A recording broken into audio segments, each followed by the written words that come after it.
Hello student, welcome to the commerce corner.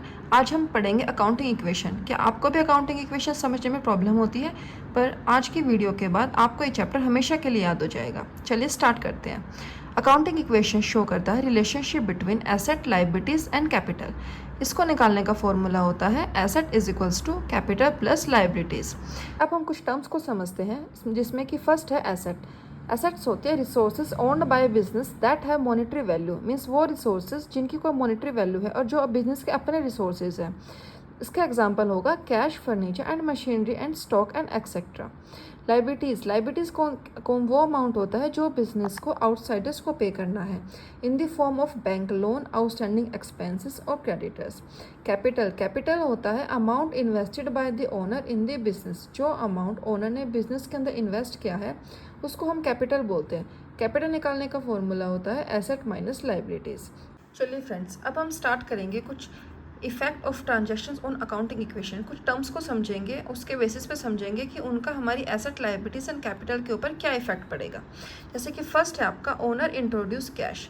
Owner ने business के अंदर कैश इंट्रोड्यूस किया है, तो इसके अंदर हमारी दो चीज़ें आती हैं। फर्स्ट होती है हमारी एसेट इंक्रीज हो जाएगी, किस फॉर्म में? कैश की फॉर्म में। लाइबिलिटीज़ के ऊपर इसका कोई इफेक्ट नहीं पड़ेगा, क्योंकि कोई भी पेमेंट हमें बाहर किसी को नहीं करनी है। ऑन द अदर साइड हमारी कैपिटल बढ़ जाएगी। नेक्स्ट आता है हमारा फर्नीचर, जो कि हमने कैश में परचेज़ किया है, तो इसके अंदर हमारे एसेट के अंदर कोई चेंज नहीं आएगा, ना लाइबिलिटीज़ के अंदर कोई चेंज आएगा, ना कैपिटल के अंदर कोई चेंज आएगा। अब आप सोचेंगे कि हमने फर्नीचर परचेज़ किया है और कैश भी पे किया है, तो उसका एसेट के ऊपर कोई इफेक्ट क्यों नहीं आया?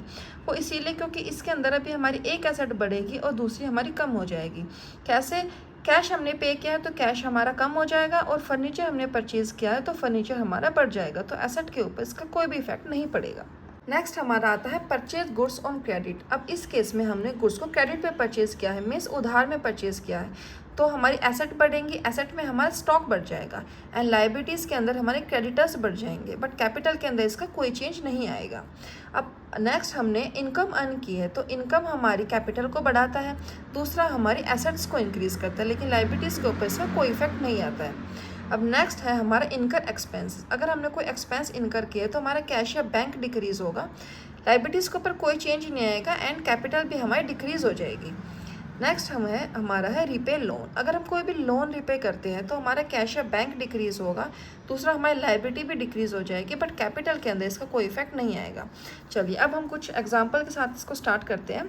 फर्स्ट है, जैसे ओनर ने बिजनेस स्टार्ट किया है कितना? 50,000 कैश में, तो एसेट में हमारे 50,000 कैश बढ़ जाएगा, लाइबिलिटीज़ के अंदर कुछ भी चेंज नहीं आएगा, और हमारा कैपिटल भी 50,000 से इंक्रीज़ हो जाएगा।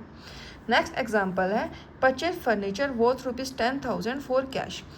इसके अंदर हमारा कैश भी इंक्रीज़ होगा और फर्नीचर भी इंक्रीज़ होगा, तो टोटल हमारी एसेट 50,000 से इंक्रीज़ हो जाएंगी। लाइबिलिटीज़ के अंदर ज़ीरो अमाउंट प्लस कैपिटल के अंदर भी 50,000 इंक्रीज़ हो जाएगा।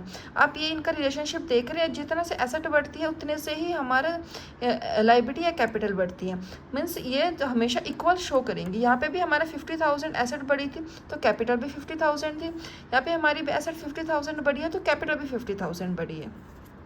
नेक्स्ट हमारा एग्जांपल है गुड परचेज्ड ऑन क्रेडिट ₹15,000। अब हम लोगों ने 15,000 के गुड्स परचेज किए हैं, लेकिन वो भी क्रेडिट पे, तो इसमें हमारी एसेट बढ़ेगी 65,000 से। 65,000 से कैसे बढ़ेगी? कैश था हमारा 50,000 का, प्लस अब हमारा स्टॉक भी इंक्रीज हो जाएगा 15,000 से, तो ये टोटल हो जाएगा 65,000, प्लस लाइबिलिटीज़ हमारी कितने से बढ़ेगी? 15,000 से, प्लस कैपिटल जो कि हमारा ऑलरेडी हमने कैश में शो किया हुआ था 50,000, वही हमारा कैपिटल में आ जाएगा 50,000। मीन्स यहाँ पे भी 65,000 है और इन दोनों को टोटल करके भी आपका 65,000 ही आएगा।